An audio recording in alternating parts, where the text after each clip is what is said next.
दहेज, समाज क्या कहेगा। हमें तो आपकी बच्ची पसंद आ गई है। हमारे लड़के की कद काठी के हिसाब से देखे तो दोनों की जोड़ी बहुत अच्छी लगेगी। जैसा आप सही समझे। बेटा योगेश, तुम दोनों को अगर टाइम चाहिए तो आपस में अकेले में कुछ बात कर सकते हो, हम बाहर चले जाते हैं।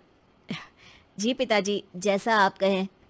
योगेश और सविता को अकेले वक्त देकर सब वहां से चले जाते हैं। चाय कैसी लगी? चाय भी अच्छी लगी और आप भी। सच में? हाँ, मैंने तो फोटो देख के ही हाँ बोल दिया था। मुझे भी आप अच्छे लगे। आपको कुछ पूछना हो तो पूछ लीजिए, जैसे खाना बनाना आता है या नहीं, घर के क्या क्या काम कर लेती हूँ, वगैरह वगैरह।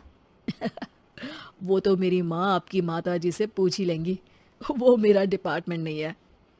इधर योगेश और सविता जिंदगी भर का साथ जोड़ने की बात कर रहे थे। उधर सविता के पापा योगेश के पिताजी के सामने हाथ जोड़ के खड़े थे। देखिए, हमारा बेटा पढ़ा लिखा है, अच्छी नौकरी करता है। उसमें जितना पैसा लगा है कम से कम उतना तो मिलना चाहिए ना। 10 लाख से कम में तो नहीं हो पाएगा। बेटी हमारी बहुत होनहार है और 7 लाख भी तो कम नहीं होते हैं ना जी। अगर आप हमारी बेटी को शादी के बाद काम करने देंगे तो 3 लाख तो 6 महीने में ही कमा लेगी। हमारे घर में ये सब नहीं होता। औरतें घर संभालती हैं और आदमी बाहर के काम। जरा मेरी बात तो समझिए।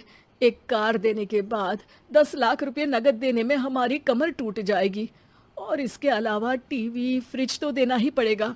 शादी की तैयारियां, मेहमानों की पूछ परख, बारातियों का स्वागत। बेटी की शादी में बाप पर बहुत दबाव होता है जी। देखिए, हमारा बेटा कोई दुकान में रखी चीज नहीं है जिसके ऊपर हम भाव ताव कर सके और आप उसे कम दाम में खरीद लेंगे। 10 लाख से एक भी रुपया कम नहीं होगा। ठीक है, जैसा आप कहे जी, पर आधा पैसा अभी और आधा कन्यादान के वक्त दे देंगे। अरे, इसमें भी किश्त मांग रहे हैं आप? हमने तो सोचा था कि अच्छा परिवार होगा आपका। अच्छा ही परिवार है देवनाथ जी, पर पैसों की थोड़ी तंगी है ना, वरना सब ठीक ही है हमारे परिवार में जी।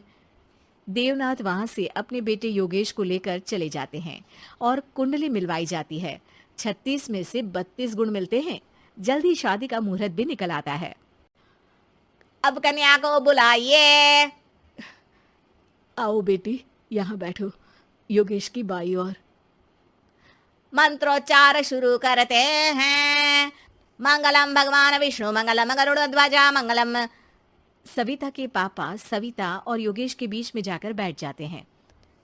बेटी, तेरी माँ को यहाँ बैठना था, पर तेरी विदाई नहीं देखना चाहती होगी शायद, इसीलिए पहले ही चली गई।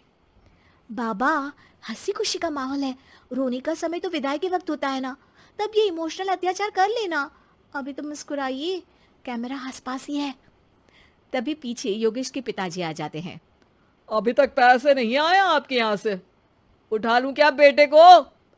आते ही होंगे, मैंने अपने छोटे भाई को व्यवस्था करने के लिए कह दिया था। अरे तो जल्दी कराइए ना, वरना देर हो जाएगी, समझ रहे हो ना आप? योगेश और सविता दोनों एक दूसरे की तरफ देखते हैं। सविता चाहती है कि योगेश कुछ बोले, पर योगेश अपना मुंह दूसरी तरफ फेर लेता है। पापा, कितने पैसे की बात की है आपने? अरे बेटी, तुझे इससे क्या मतलब? मेरी डील की है ना, तो मुझे तो पता ही होना चाहिए। कन्यादान की विधि शुरू करेंगे। तभी योगेश के पिता वापस वहां आ जाते हैं। पैसे देते हैं या बेटे को उठवा लूं? मैं आपके हाथ जोड़ता हूँ जी, थोड़ा सा इंतजार कर लीजिए।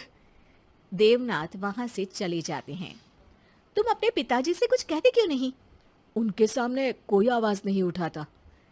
ऐसा नहीं है, कोई तो उठाएगा ही। तभी वहां सविता के चाचा एक बैग लेकर आते हैं और सविता के पापा को देते हुए कहते हैं, 9 लाख ही हुए। आत्माराम इशारा करके योगेश के पिता को वहां बुलाते हैं। क्या? सिर्फ 9 लाख? बाकी 1 लाख कहाँ है? नहीं हो पाए जी, शादी के बाद कर देंगे। अरे आप बात से पलट रहे हैं।